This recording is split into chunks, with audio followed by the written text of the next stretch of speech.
two games that you should have as upset alerts this week. One, I am taking, it's not as big of an upset. One, I'm so tempted. I don't know if I can get there yet, but I'm tempted.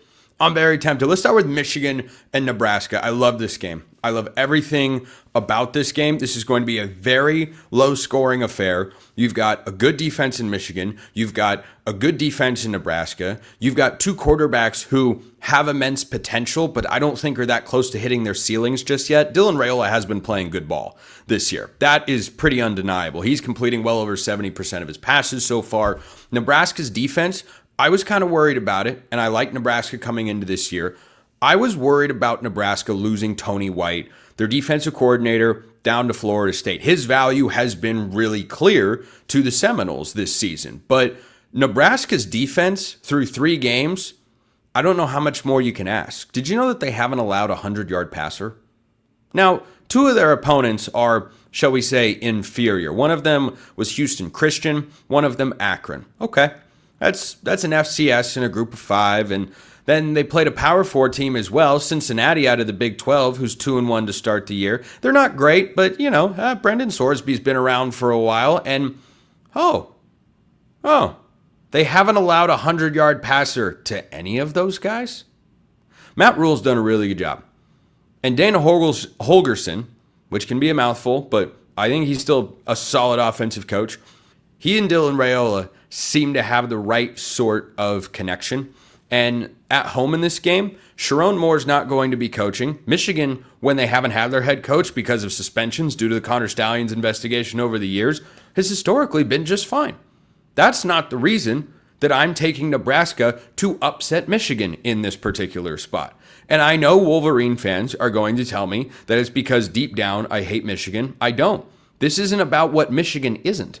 This is about what Nebraska is. Dylan Raiola right now is the better quarterback than Bryce Underwood. Bryce Underwood is once again having to go on the road and play in a really hostile environment that is going to be jam-packed. This could be one of the biggest wins for Nebraska in the last 10 years as a program. It is not overstating things to describe this matchup with Michigan like that. The crowd's going to be on fire. The defense has been playing great. And right now, Dylan Raiola, because he's had, a full season under his belt, Bryce Underwood has had all of a few games so far in his young career. And I am as bullish on Bryce Underwood's potential as anybody that you are going to find. I love Bryce Underwood. I wanted him to start all offseason. All offseason. I called for it here on the show, said I think they should just go with him, even if Mikey Keene is healthy. I'd go with him. You're seeing why.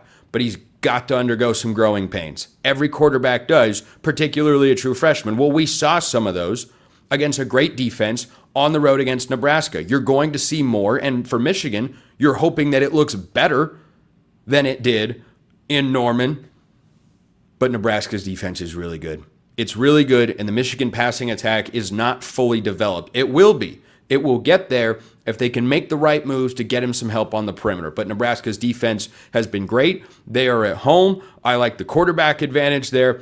I'm taking Nebraska to pull what appears to be an upset. Nebraska's unranked. Michigan is ranked. And look, you make that whatever you like. I think Nebraska is going to win this game. They are 2.5-point underdogs, according to our friends at FanDuel. So will that be one of my best bets this week? Yeah, it will. Spoiler alert for Friday's best bet show. I like Nebraska. The over-under is really low.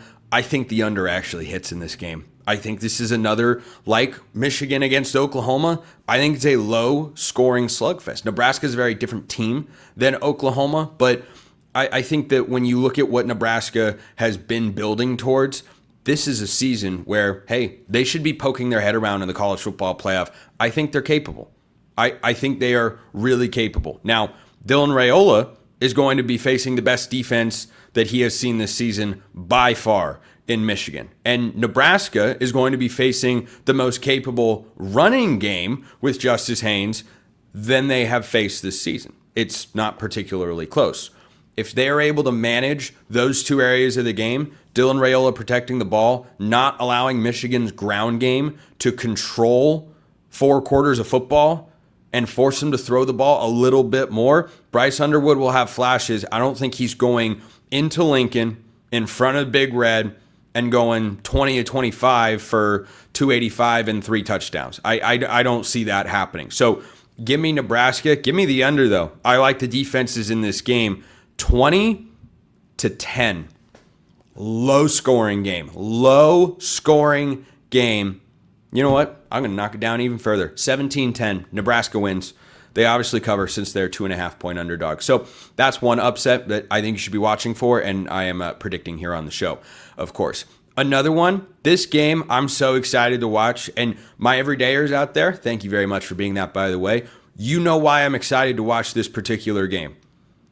Because the Group of 5 playoff race, boy, it is hot and contested. You have got South Florida with their 2 wins against ranked teams to begin the season. Them being unranked because they got beat badly by Miami is so absurd. It's really, really insane. There's Notre Dame's 0-2, and they get to be ranked. South Florida doesn't. Brand bias at its finest. Tulane this week has a chance to win their 3rd game against a Power 4 opponent.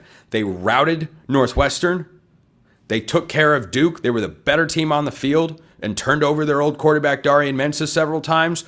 And now they have a chance to go to Ole Miss this week. Stephen Willis of Locked On Ole Miss has this to say about the game. The key to the game, in my opinion, is going to be Lane Kiffin and Charlie Weiss Jr. and Joe Judge trying to figure out a game plan for Trinidad Chambliss after John Sumrall has seen a little bit of tape.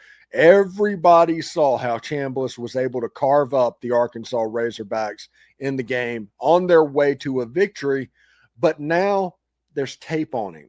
You can try and find the hole in his swing. You can figure out a way to potentially stop the quarterback. At this level, very good defensive coordinators, and John Sumrall absolutely is not different. So Ole Miss committing in this game to help out Trinidad Chambliss is going to be a main key. Another thing is force Jake Retzloff to beat you by throwing the football as opposed to running it. He's got 6 rushing touchdowns this year as opposed to only 2 passing. So we'll see if Ole Miss is able to play up at a level that keeps Tulane at arm's length, kind of. Ole Miss has better players than Tulane. Ole Miss has a better team than Tulane, but I fully expect Tulane to be the G5 recipient of the college football playoff this year. It's just going to happen. Now, honestly, I'm looking forward to this game to see exactly how it plays out as Ole Miss waits again another week for Austin Simmons. Tulane's just been really impressive. John Sumrall is really impressive. Might be his final go-round at Tulane. He's going to be a hot coaching candidate. Look for his name to get tied to the Virginia Tech job. I don't know that he'd go to UCLA. Maybe he would. Maybe he wants to make that jump to the Big Ten. But if I'm Virginia Tech, boy, I'd go hire John Sumrall if you can get him, of course, because maybe he wants to hold out for the Florida job. I've heard some rumblings that if Billy Napier doesn't turn the ship around really quickly, and I don't think he will this week against Miami, Billy Napier will finally be removed as Florida's head coach, which should have already happened. But you know what? I'm not going to sit here and cry over spilled milk. Tulane at Ole Miss is a really fun football game. Ole Miss is favored by 11.5 points. Not one of my best bets. I'd lean towards Tulane in the points. The over-under is really big, which means the odds makers think that Ole Miss's talent gap that you heard Steven mention there is going to win out and score a bunch of points against a Tulane defense that has been phenomenal this year. But you also heard Steven touch on another really important point. Jake Retzloff running the football, he's thrown it well. Running the football, he has been lethal for this Tulane offense. And that is what has made the Green Wave such an effective team so far this year, and so far a Power 4 giant killer. I mean, as much as Duke and Northwestern can be giant killers, they've been a Power 4 slayer so far. I'll take Ole Miss to win. Not one of my best bets. I will take Tulane to cover 31-27. I think they get it done, but Tulane's good. Tulane's good, and when you don't have your starting quarterback in the game, you got to wonder, are you going to be able to do it? Are you going to be able? You should. You should. And notably, Lane Kiffin has never lost to a team that he should beat. That's definitely never happened before. So keep an eye on those games, would you? Appreciate everyone listening. I will see you next time, and until then, hope you all have a wonderful rest of your day.